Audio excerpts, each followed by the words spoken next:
momento para a atualidade internacional. O governo russo revelou nesta segunda-feira que o encontro entre altos funcionários do Kremlin e Casa Branca, previsto para esta terça-feira na Arábia Saudita, vai ter como objetivo restabelecer as relações entre Moscovo e Washington.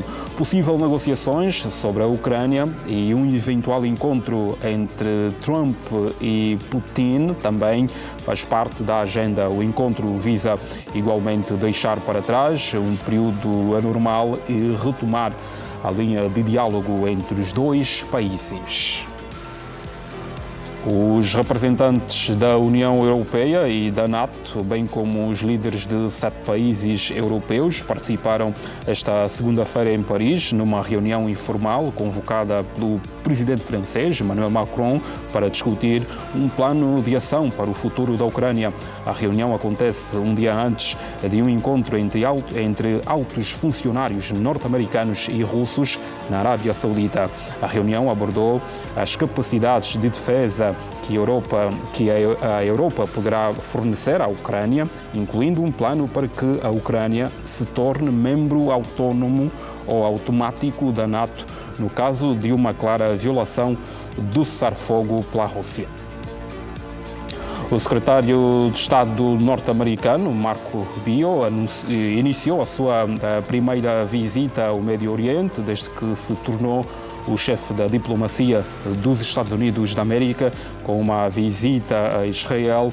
Rubio encontrou-se com o primeiro-ministro de Israel, Benjamin Netanyahu, no domingo, e os dois discutiram a controversa proposta do presidente dos Estados Unidos, Donald Trump, de transferir a população palestina da faixa de Gaza e de realojar permanentemente noutros países. Numa conferência de imprensa conjunta com Netanyahu, o Rubio reconheceu que as opiniões de Trump eram ousadas e podem ter chocado ou surpreendido muitos, mas insistiu que é necessária uma mudança para garantir um futuro diferente. Muito boa noite aos dois. Boa noite, Sansão. Boa noite, São Agostinho, e boa noite a você assistindo a Hora 10. É um prazer estar aqui de volta. Começamos a olhar para este encontro que acontece amanhã na Arábia Saudita, Rússia e Estados Unidos da América. Eu pergunto a si, Wellington, o que é que de concreto Trump quer com os russos? Olha, a expectativa é de que os dois países, Estados Unidos e Rússia, na Arábia Saudita, deem os primeiros passos para a negociação da paz na guerra da Ucrânia. Ocorre que isto é uma ação que o Donald Trump tomou a iniciativa de fazer uma negociação aberta e direta com a Rússia, sem ouvir a Ucrânia e sem ouvir os países membros da NATO que são europeus e que estão diretamente envolvidos com o conflito. O príncipe herdeiro saudita, Mohammed bin Salman, encontrou-se com o secretário de Estado dos Estados Unidos, Marco Rubio, em Riad, e antes o Marco Rubio foi recebido pelo ministro das Relações Exteriores, o príncipe Faisal bin Farhan, e eles discutiram, entre outras coisas, as relações entre Estados Unidos e Arábia Saudita e também as questões regionais e internacionais. Na questão internacional, a preparação para um encontro entre as autoridades diplomáticas de Rússia e Estados Unidos numa tentativa de promoção da paz na questão da Ucrânia, como já é amplamente difundido. Ocorre que Donald Trump não é um pacifista mesmo assim, como todos estão tentando noticiar. Ele, no seu primeiro mandato, também ajudou a Ucrânia a se armar para a guerra em curso agora entre Ucrânia, na verdade entre NATO e Rússia em solo ucraniano, como eu sempre procuro falar. E o que Donald Trump tenta é usar a narrativa de campanha dele, a American First, para justificar suas decisões de dialogar unilateralmente a paz com a Rússia, ignorando a Ucrânia e também os parceiros da NATO que são europeus, todos eles se consideram assim, partes inseparáveis para uma negociação duradoura. Especialmente hoje, os europeus estão extremamente irritados com essa iniciativa de Donald Trump, e a Europa foi a grande prejudicada com essa guerra porque acreditou piamente na possibilidade de derrota da Rússia e abriu mão do acesso à energia, como sabemos, através do Nord Stream e todas as consequências dramáticas para a Ucrânia e para os países membros da NATO aqui da Europa, mas um pouco para todo o continente, né? Poucas economias europeias estão conseguindo se sair dessa situação. O Donald Trump, Sansão, ele procura transferir a responsabilidade pelo fracasso na Ucrânia para outros atores.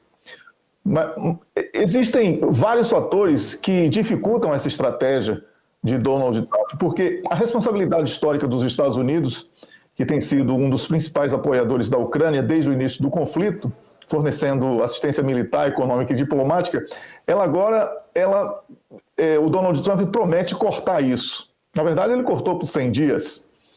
E, com isso, os parceiros começam a olhar com desconfiança para os Estados Unidos da América, porque houve todo um esforço, né, desde a propaganda ao modo de observar a Rússia, e agora o Donald Trump praticamente abandona a guerra e fala de paz como se não fosse parte da culpa.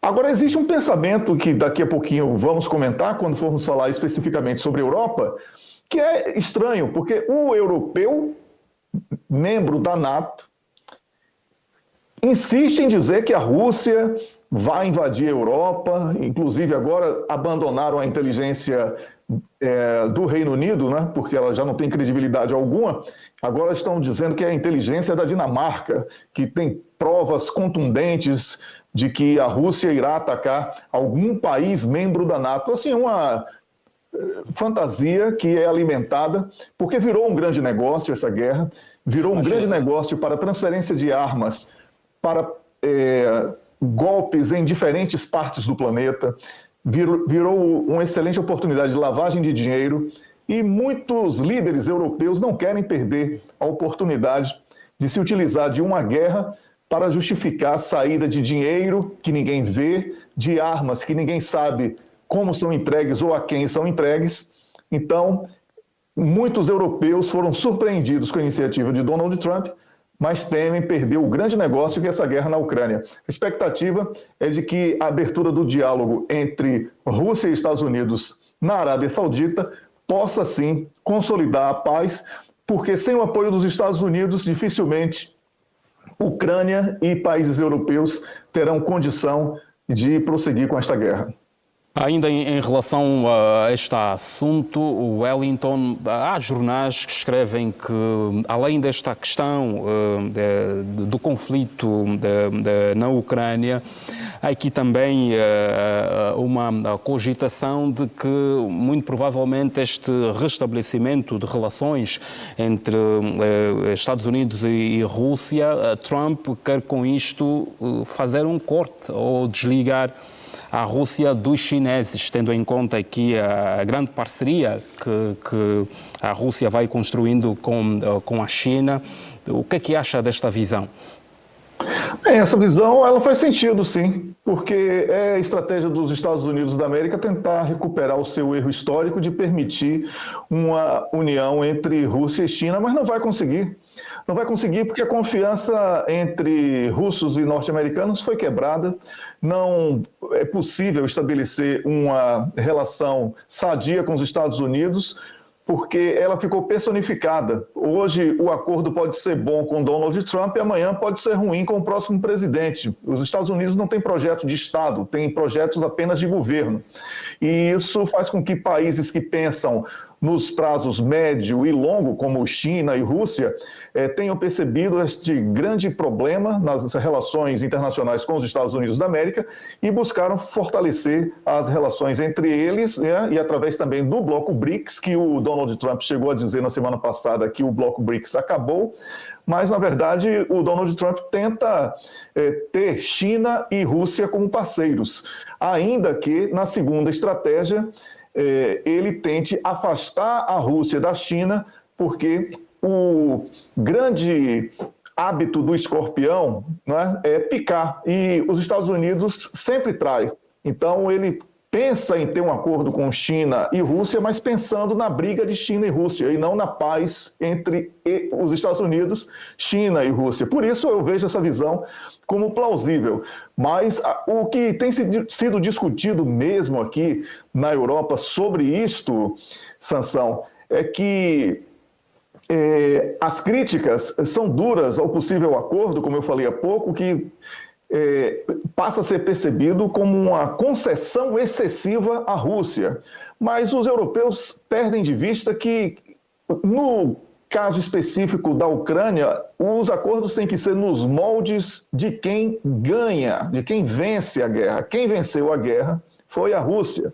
Não existe nenhuma possibilidade, já vínhamos alertando sobre isso há muito tempo aqui, da Ucrânia e da NATO, de um modo geral, reverter esta derrota ucraniana, porque não dispõe de tecnologia, não dispõe de capacidade para reverter a situação.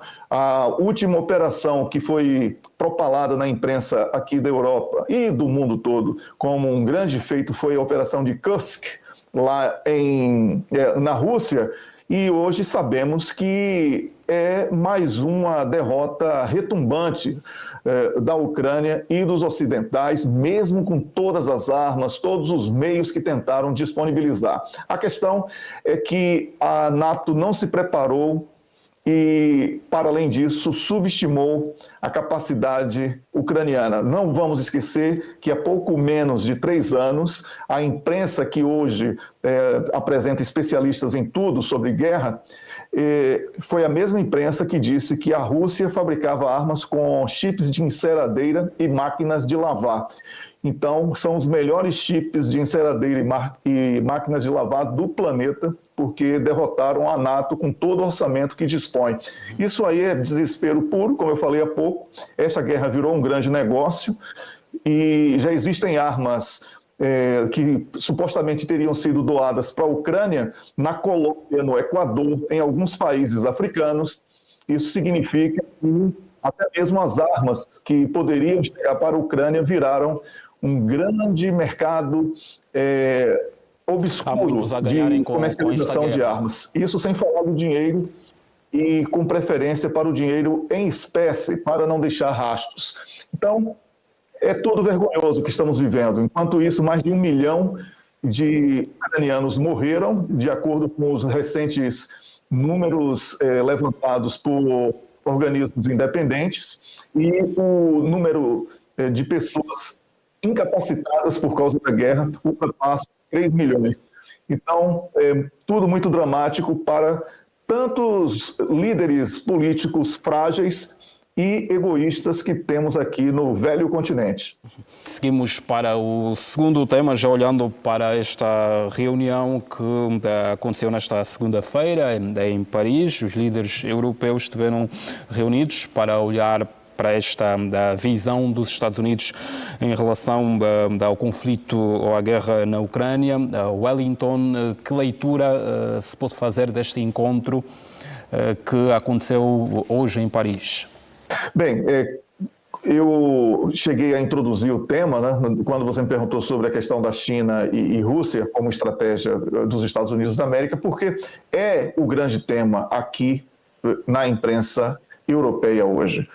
Porque todas as autoridades que estiveram presentes neste encontro em Paris, né, estavam visivelmente tensas, né? Líderes da Alemanha, Itália, Espanha, Reino Unido, Dinamarca, Polônia e também os primeiros ministros da Holanda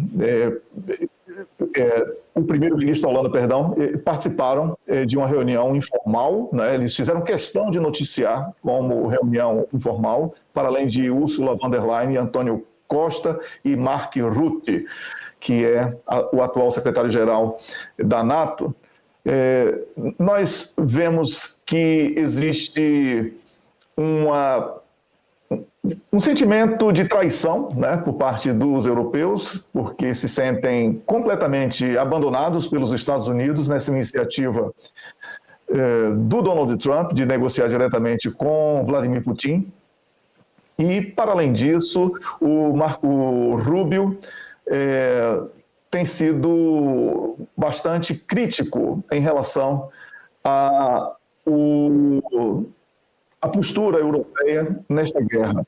O Donald Tusk pediu que os países europeus aumentassem seus gastos com defesa devido à possível diminuição do apoio militar dos Estados Unidos na região. Era tudo que Donald Trump queria ouvir, tá? O polonês falou isso, porque é uma maneira que o Donald Trump está encontrando de se sair do peso que ele diz que a NATO representa na economia norte-americana. A Dinamarca anunciou que vai investir 7,5 mil milhões de euros, ou bilhões, né, de euros 7,5 bilhões de euros, é assim que devemos falar, com esta tentativa aí de formação de uma defesa contra uma possível, uma eventual invasão russa, que está sendo agora anunciada, como eu falei há pouco, pela inteligência da Dinamarca. Sansão, o que estamos vendo aqui na Europa é uma representação política completamente deslocada da realidade. São políticos que não compreendem que o recuo também é uma ação inteligente numa guerra. E Donald Trump percebeu isso e está saindo de perto dessa despesa que representa a guerra na Ucrânia. Ele já sabe que não tem nenhuma condição de reverter e está tentando agora defender os interesses dos Estados Unidos da América. A Europa deveria ter uma postura conciliadora, porque é quem sofre e sofrerá ainda mais as consequências caso essa instabilidade perdure por mais tempo. Por isso é que eu falei há pouco mais de 3 semanas, aqui mesmo no Hora 10, que quem pavimenta a chegada ao poder dos partidos ditos extremistas não são redes sociais, como tentam falar, não são fake news, são as políticas equivocadas dos atuais representantes que não desafiam os problemas das suas respectivas sociedades e insistem em investir numa guerra que não traz nenhum benefício para os seus respectivos povos. A situação é muito dramática aqui na Europa. Um continente que perde a energia barata está condenado a perder a capacidade de competitividade e os governantes não querem olhar a realidade como esta realidade está sendo apresentada todos os dias, Sansão. Então, a Europa quer mais guerra, mas para nossa felicidade, o povo europeu está querendo tirar cada um desses aí do poder para que uma nova página seja escrita na história europeia. Seguimos para o conflito no Médio Oriente. O secretário de Estado dos Estados Unidos visitou, portanto, Israel. Wellington, como é que analisa aqui esta presença do secretário de Estado dos Estados Unidos em Israel? Sansão, nenhuma surpresa, né? Um sionista fanático, religioso, que lamentavelmente a maioria hoje na representação política norte-americana, que não consegue ter sensibilidade em relação ao povo da Palestina, porque sequer considera aquele povo como seres humanos. E isso é de uma gravidade enorme. A boa notícia para este messianismo dos fanáticos sionistas, que inclusive sacrificam os próprios judeus, né?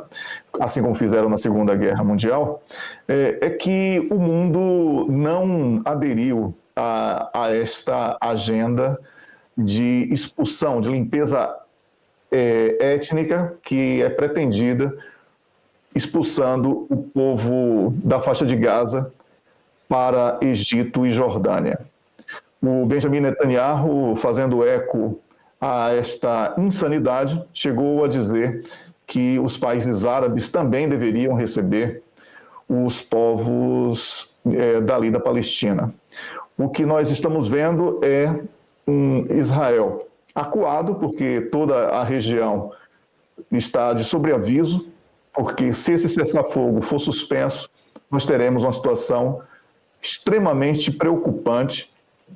E no lugar de transferir o povo da Palestina, que é originário dali, né, seria muito mais interessante que fosse revista a fundação de Israel naquela região por europeus e que eles regressassem, por exemplo, para povoar a Ucrânia, que perdeu boa parte da sua população, é europeia, assim como eles são, compartilham dos mesmos valores sociais, religiosos, etc. Dentro da Rússia existem muitos judeus, inclusive sionistas, e isso seria uma política de boa vizinhança e seria mais tranquilo para a pacificação total do Médio Oriente, que no lugar de expulsar a população da Palestina, houvesse o convite europeu para que aqueles que estão em Israel e que ocuparam aquela área, criando Israel, e as Nações Unidas cometeram um erro gravíssimo de não criar o Estado da Palestina, eles sim regressassem para a Europa para que pudessem recomeçar as suas vidas, porque não vai haver paz para Israel depois de tudo isso que está acontecendo. E eu vejo que a situação vai ser agravada se o cessar-fogo for rompido e se esta política insana de limpeza étnica for realmente levada a cabo. Meus senhores, por hoje ficamos por aqui. Isao e Wellington, muito obrigado e até amanhã. Um grande abraço para vocês, nação, também Isao, e a você assistindo à Hora 10. Até amanhã e estarei aqui no mesmo horário.